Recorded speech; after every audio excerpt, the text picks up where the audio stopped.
सिर्फ कहने से नहीं होता, करना पड़ता है लाडलो। 30 ऑब्जेक्टिव है और मैं देखता हूँ कि आज कितना सही करते हो। तुम्हारी परीक्षा है, हिंदी कंप्लीट है ना।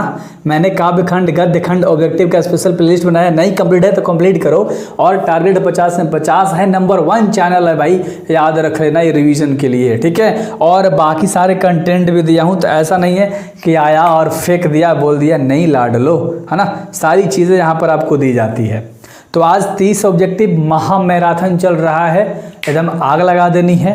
तैयारी में ऐसी तैयारी करनी है ना, किसी ने ना करी होगी। तो सारी चीज़ें पढ़ा के तब तैयारी करा रहा हूँ। चलो, पहला सवाल आपका कह रहा है, सबसे पहले तो मुझे आप सबसे सॉर्ट आउट चाहिए कि कितना सही मारोगे। कमेंट बॉक्स में ज़रूर बताओ कि तुम्हारा कितना सही होगा आज। 30 में तुम्हारा कितना सही होगा, ...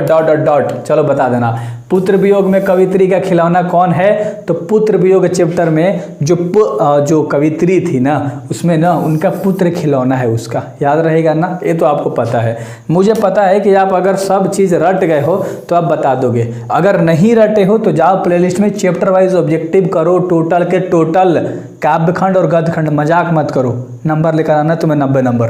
तैयारी क्यों दे रहा हूँ, अच्छे से क्यों पढ़ा रहा हूँ, सारे कोर्स फ्री में क्यों यूट्यूब पे डाल रहा हूँ? तुम्हारे लिए लाडलो, याद रखना। सरोज स्मृति किसकी रचना है? सरोज स्मृति किसने रचा था? निराला जी ने रचा है। निराला जी ने रचा है, याद रहेगा, निराला जी ने रचा है। तो एक एक क्वेश्चन को इतने सुंदर तरीके से कराऊंगा, इतने सुंदर तरीके से भाई, एकदम स्वाद आ जाएगा। तुम्हें सच्ची बता रहा हूँ।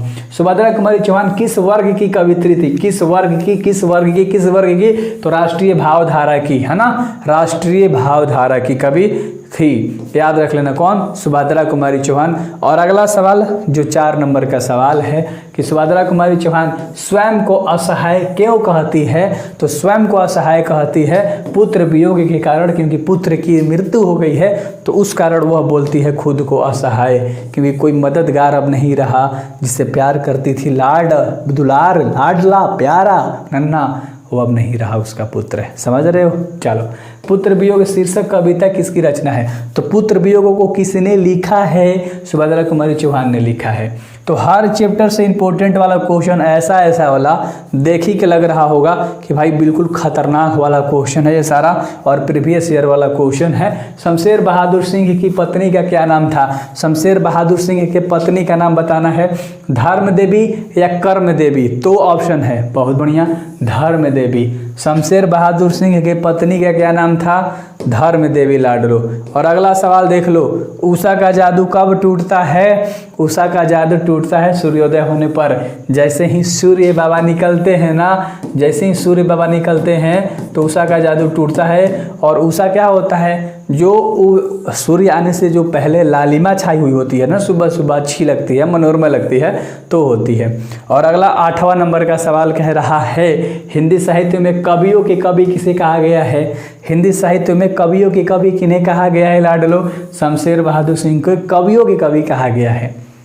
कितना सही हो रहा है ज़रूर बताना। सारे PDF तक डाल रहा हूँ यूट्यूब पे, आप ही बताओ, ऐसा चैनल कहीं मिलेगा तुम्हें? ऐसा चैनल कहीं मिलेगा तुम्हें भाई? अगला सवाल देख लो, 9 नंबर कि शमशेर बहादुर के पिता का क्या नाम था? शमशेर बहादुर सिंह के पिता का क्या नाम था? तारीफ सिंह नाम था, तारीफ सिंह। क्या? एक बार और बोलो, याद है? आगे बढ़ूँ? चलो बोलो ना ऐसे यार, ऐसे बोलो ना कि आगे बढ़िए, हम लोग को याद है, रिवीजन करा रहे हैं आप, मैं ही भूल जा रहा हूँ। शमशेर बहादुर सिंह के पिता का जन्म कब हुआ था? शमशेर बहादुर सिंह के पिता नहीं देना चाहिए था, यहाँ गलती है। शमशेर बहादुर सिंह का जन्म हुआ था 13 जनवरी 1911 को, याद रहेगा, 13 जनवरी 1911 को। बहुत बढ़िया, बहुत बढ़िया। अगला सवाल देख लो लाडलो। अगला जो एग्जाम में पूछे सिर्फ वही करो ना, इधर उधर की बातों में क्यों फंसना, किसी के बातों में क्यों फंसना। 90 नंबर चाहिए ना, बस जुड़े रहो। शमशेर बहादुर सिंह की पत्नी का क्या नाम था? शमशेर बहादुर सिंह के पत्नी का नाम क्या था?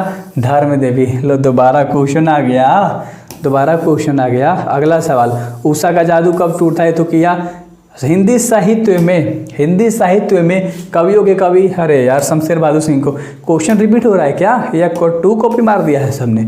शमशेर बहादुर सिंह के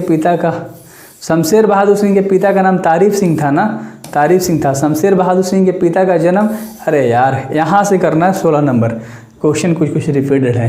रघुवीर सहाय के किस विश्वविद्यालय से एमए की पढ़ाई किया था? रघुवीर सहाय ने किस विश्वविद्यालय से एमए की पढ़ाई करा था? तो लखनऊ विश्वविद्यालय से, जो कि लखनऊ के अंदर ही पड़ता है। लखनऊ विश्वविद्यालय से, जो लखनऊ के अंदर ही पड़ता है। और अगला 17 नंबर का सवाल है कि रघुवीर सहाय को किस रचना के लिए साहित्य अकादमी पुरस्कार दिया गया था? तो कौन से रचना के लिए? लोग भूल गए हैं। इसे किसने लिखा था? रघुवीर सहाय ने। तो इसके लिए उन्हें साहित्य अकादमी पुरस्कार मिल गया था। और अगला सवाल देख के लग रहा है ना भाई इंपॉर्टेंट क्वेश्चन। डिस्क्रिप्शन में व्हाट्सएप ग्रुप का लिंक है, ज्वाइन हो, ऐप है, डाउनलोड करो। रघुवीर सहाय नई दिल्ली से निकलने वाले किस अखबार के संवाददाता रहे थे? जो नई दिल्ली से निकलती थी अखबार, जो छपती थी, उसके जो संवाददाता थे वो नव भारत टाइम्स के थे, है ना। रघुवीर सहाय याद रख लेना, तो नव भारत टाइम्स नाम था। और अगला 19 नंबर का सवाल है लाडलो कि रघुवीर सहाय ने कविता केंद्र की स्थापना की थी कौमुदी, है ना, याद रहेगा, कौमुदी नामक। चलो अगला देख लो।